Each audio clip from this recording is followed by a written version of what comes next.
नमस्कार दोस्तों, मैं ध्रुव कुमार निर्माण आईएएस में आपका स्वागत है। आज हम लोग चर्चा करेंगे भारत में होने वाले 19th इंटरपोल जनरल असेंबली के बारे में। यह इस बार काफी महत्वपूर्ण है।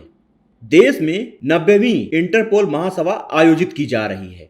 यह बैठक 25 साल बाद दिल्ली के प्रगति मैदान में हो रही है। इसका उद्घाटन हमारे प्रधानमंत्री नरेंद्र मोदी करेंगे। इस महासभा में 195 देशों के प्रतिनिधि भी शामिल होंगे। पिछली बार भारत में यह महासभा 1997 में हुई थी। सरकार के द्वारा जारी विज्ञप्ति में कहा गया है कि बैठक में 195 इंटरपोल सदस्य देशों के प्रतिनिधि शामिल होंगे, जिसमें मंत्री, सदस्य देशों के पुलिस प्रमुख, राष्ट्रीय ब्यूरो के प्रमुख तथा वरिष्ठ पुलिस अधिकारी शामिल होंगे। केंद्रीय गृह मंत्री अमित शाह, इंटरपोल के अध्यक्ष अहमद नासार अल रायसी और महासचिव जुगर्न स्टार्क भी इस कार्यक्रम में मौजूद रहेंगे। चूंकि यह सभा भारत की स्वतंत्रता के 75वीं वर्षगांठ में आयोजित की जा रही है, इसीलिए इसका काफी महत्व हो जाता है।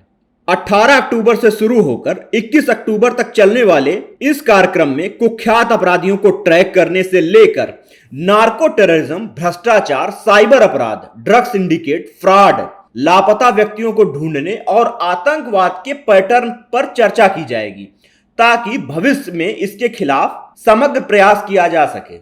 आइए अब हम लोग देखते हैं इंटरपोल के बारे में कि इसकी स्थापना कब हुई थी, यह कार्य किस प्रकार करता है। तो इंटरपोल की स्थापना ऑस्ट्रिया के वियना में 7 सितंबर 1923 को हुई थी। इंटरपोल का पूरा नाम अंतरराष्ट्रीय आपराधिक पुलिस संस्था अर्थात इंटरनेशनल क्रिमिनल पुलिस ऑर्गेनाइजेशन है। यह एक अंतरराष्ट्रीय संस्था है जो विभिन्न देशों की पुलिस के बीच सहयोग और अंतरराष्ट्रीय अपराध पर नियंत्रण का प्रयास करती है। इंटरपोल का मुख्यालय फ्रांस के लियोन शहर में स्थित है। यह संगठन दुनिया भर के पुलिस नेटवर्क को जोड़ने वाला और अपराध नियंत्रण पर काम करने वाला है।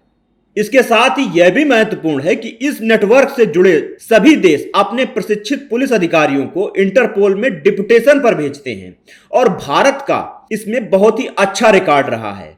इसके अलावा इंटरपोल समय समय पर विभिन्न प्रकार के नोटिस जारी करता रहता है। तो आइए हम लोग देखते हैं किस प्रकार के होते हैं नोटिस।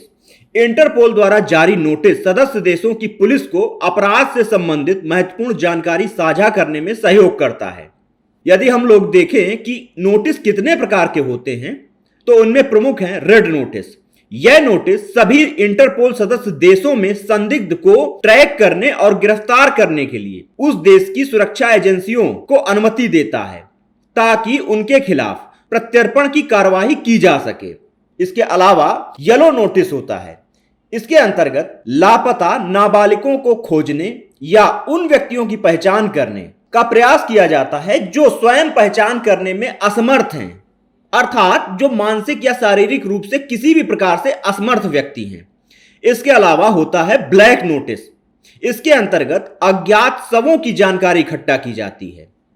इसी प्रकार ग्रीन नोटिस के अंतर्गत किसी ऐसे व्यक्ति की आपराधिक गतिविधियों के बारे में चेतावनी जारी की जाती है जिसे सार्वजनिक सुरक्षा के लिए संभावित खतरा माना जाता है। ऑरेंज नोटिस के अंतर्गत किसी व्यक्ति, घटना, वस्तु या प्रक्रिया को सार्वजनिक सुरक्षा के लिए गंभीर खतरा या आसन्न खतरा मानकर उस देश के लिए चेतावनी जारी की जाती है। इसी प्रकार पर्पल नोटिस होता है। इसके अंतर्गत अपराधियों द्वारा उपयोग किए जाने वाले स्थानों, प्रक्रियाओं, वस्तुओं, उपकरणों या उनके द्वारा छिपने के स्थान के संबंध में जानकारी जारी की जाती है। इसके अलावा ब्लू नोटिस के अंतर्गत किसी अपराध से संबंधित व्यक्ति की पहचान, स्थान या गतिविधियों के बारे में अतिरिक्त जानकारी एकत्र करने के लिए यह नोटिस जारी किया जाता है। इसके अलावा इंटरपोल संयुक्त राष्ट्र सुरक्षा परिषद विशेष रूप से संयुक्त रूप से एक नोटिस जारी करता है। यह उन समूहों और व्यक्तियों के लिए जारी किया जाता है जो समूह या व्यक्ति यूनाइटेड नेशन सिक्योरिटी काउंसिल के द्वारा प्रतिबंधित किए जाते हैं।